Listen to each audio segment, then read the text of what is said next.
Hey everyone, this is Mr. McCalla, Profe, and this is the vocabulary for the book Avancemos, Unidad 3, Leccion 2, Avancemos 2, level 2.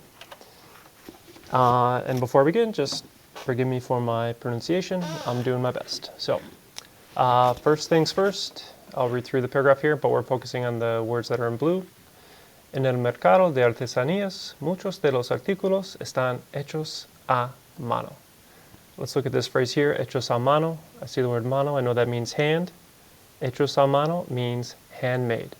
So what are handmade? The artículos, or the goods that are being sold at the craft fair.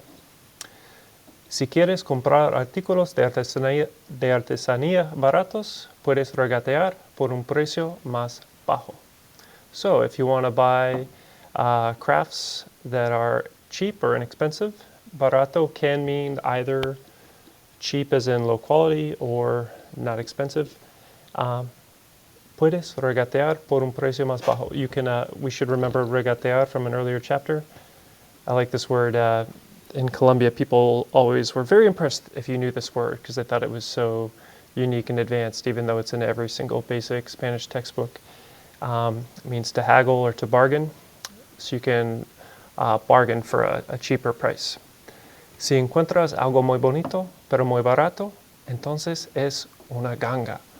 I've never seen this word in real life ever, una ganga, but it's in the textbook. Maybe it might depend on the region that you're in, but a ganga is like, it's a deal, very cheap, like a very good price. It's a deal, great deal. When describing the artículos, so the goods, you'll talk about what material they're made out of.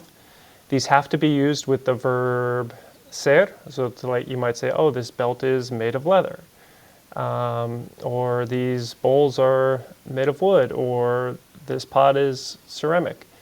You would use ser first, so es if it's one thing, or son if it's plural. Entonces son de cuero. They are made of leather, or they are leather belts. Son de madera, made of wood, and de cerámica, so ceramic. Aquí un señor vende esculturas. Esculturas are sculptures. So here a man is selling sculptures. Esta escultura es única. This word única reminds me of the word unique, and it means one of a kind. So unique or one of a kind. No hay otra como esta. There isn't another one like this one. La escultura de metal, so like it's a metal sculpture in this picture. And in this example, what did the guy do? Oh no, he dropped the sculpture that he was thinking about buying. So he says, perdóname, forgive me. Sometimes you'll see this word perdóname with an A here instead of an E. That's just would mean it's informal, but this one, he's saying it in a formal way because he's speaking to someone he doesn't know at the market. And in this picture here, the lady's saying, me deja ver ese collar. Would you let me see that necklace? And then the person who's selling them replies, con mucho gusto. So, con mucho gusto, you probably recognize from early on in Spanish. You usually would say it at a time you were saying, hey, nice to meet you, but really it just means, oh, with pleasure. So, and again, in these dialogue bubbles where the people are speaking, they're speaking in a formal way to be very polite. So in this dialogue here, Carolina's saying, estas joyas son únicas, son muy finas. Disculpe, ¿me deja ver esas pulseras y aquel collar? So these pieces of jewelry are very unique, or they're one of a kind. They're very finas, are like fine, like very high quality. Disculpe is a formal way of saying excuse me. You might say also disculpa, but disculpe is the formal way. Me deja ver esas pulseras y aquel collar. Would you let me see those bracelets and that necklace over there? And the person that's selling them would reply saying, con mucho gusto, señorita. So with pleasure, ma'am. or miss. And then the person who's buying responds, ¿Me puede decir si están hechos a mano? So can you tell me, ¿Me puede decir? Can you tell me? And notice how she's not saying puedes, because she's being formal. ¿Me puede decir si están hechos a mano? Like, can you tell me if they're handmade? And the seller says, Sí, los hice yo. Yes, I made them. Las pulseras son de plata. So they're made of silver, plata. Y el collar es de oro. Es de oro, is made of gold. Son muy finos, ¿no? They're very nice, very high quality, ¿no? Sí, son bellos. Yes, they're beautiful. Gracias por ayudarme. Thank you for helping me. De nada. You're welcome. I feel like that's a simple one we probably already know.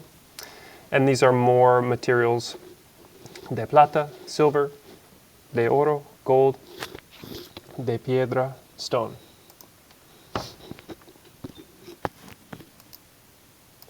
And then this page here. Es buena idea ser simpático cuando compras en el mercado. So it's a good idea to be nice and polite when you're shopping at the market. So again, as I said before, in the dialogues, they're using formal speech instead of informal speech. Not too important to know the difference between them at this point, but just to let you know that that's what they're doing. So Carolina, who's trying to buy something, says, Con permiso, señor, nos gustaría ver las pinturas. So, con permiso means excuse me. Also something you might say if you're walking through a crowd of people, you're trying to get through a crowd of people. Con permiso. So excuse me, sir.